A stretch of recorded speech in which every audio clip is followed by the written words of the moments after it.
Alright, so I'm going to finish your Bible lesson today. I'm reading from Exodus, second book in the Bible, chapter 12. I'm going to start with verses 1 through 14. It says about the Passover. The Lord said to Moses and Aaron in Egypt, "This month is to be for you the first month of your year. Tell the whole community of Israel on the 10th day of this month, each man is to take a lamb for his family, one for each household. If any household is too small for a whole lamb, they must share one with their nearest neighbor, having taken into account the number of people there are. You are to determine the amount of lamb needed in accordance with what each person will eat. The animals you choose must be year-old males without defects.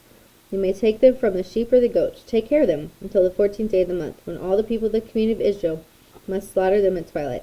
Then they are to take some of the blood and put it on the sides and tops of the door frames of the houses where they eat the lambs. That same night they are to eat the meat roasted over the fire, along with bitter herbs and bread made without yeast.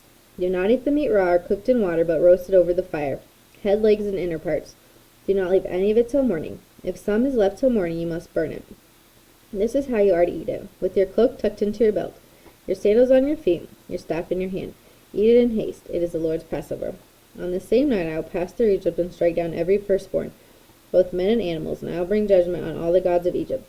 I am the Lord. The blood will be a sign for you on the houses where you are, and when I see the blood, I will pass over you. No destructive plague will touch you when I strike Egypt." One verse. This is the day you are to commemorate. For the generations to come you shall celebrate it as a festival to the Lord, a lasting ordinance. Now I'm going to skip down to verse 21.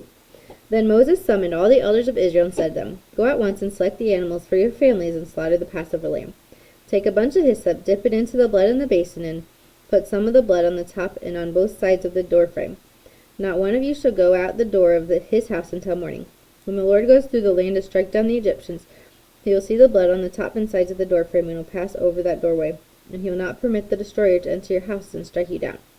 Obey these instructions as a lasting ordinance for you and your descendants. When you enter the land that the Lord will give you as he promised, observe this ceremony. And when your children ask you, 'What does this ceremony mean to you?'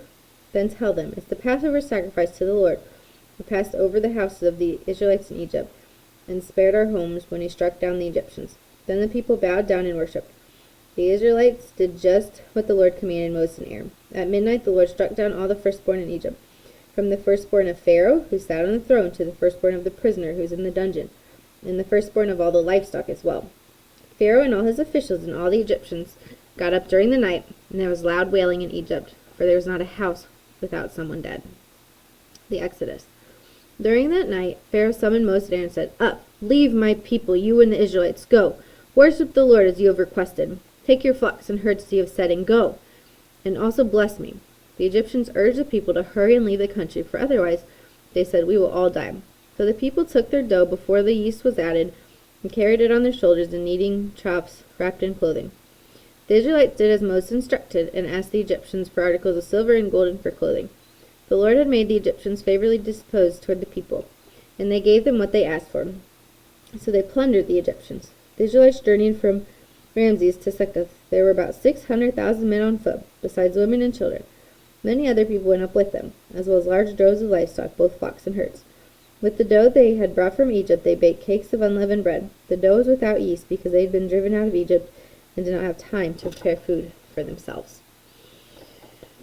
So, there's all these crazy things with the lamb, right? They put the blood of the lamb over the houses. Those were the Israelite families, so that the angel of death, who was killing the firstborns, would pass over the door frames with the blood on it. So that's why they did that. And then the firstborn of all the Egyptians, including the Egyptians' livestock and even the Egyptian prisoners, their firstborns died in the night.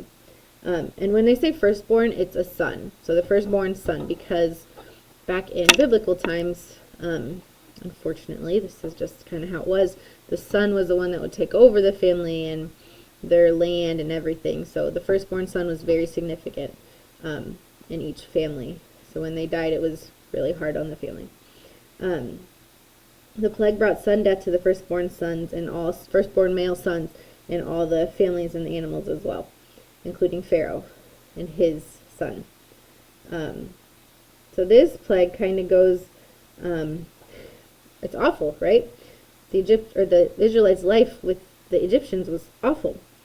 And because of this death, of, unfortunately, these children, or even if they were adults and their firstborn sons, is what brought freedom to the Israelites. Just like Jesus' death is what brought freedom to us. So in order for anything to pass over the house, they needed blood. Well, Jesus died on a wooden cross. The blood was on a wooden door frame. Jesus shed blood. He had blood when he died on the cross. So it's kind of significant, right? Then the Israelites were supposed to eat the lamb. They're supposed to eat it that night, the same night they slaughtered it. Any leftovers they gave to a neighbor. They couldn't save it. They had to have their cloaks tucked into their belt, which just meant they were ready to leave at any moment. And they had to eat it hurriedly, quickly, because they were going to leave any time.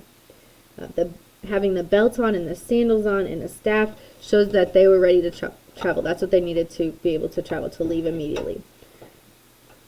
The Israelite parents were supposed to tell their children later why they were celebrating the Passover, that the angel of death passed over the doorframe of their homes and did not kill any of the Israelites, only the Egyptians, because of the sacrifice of the lamb to God.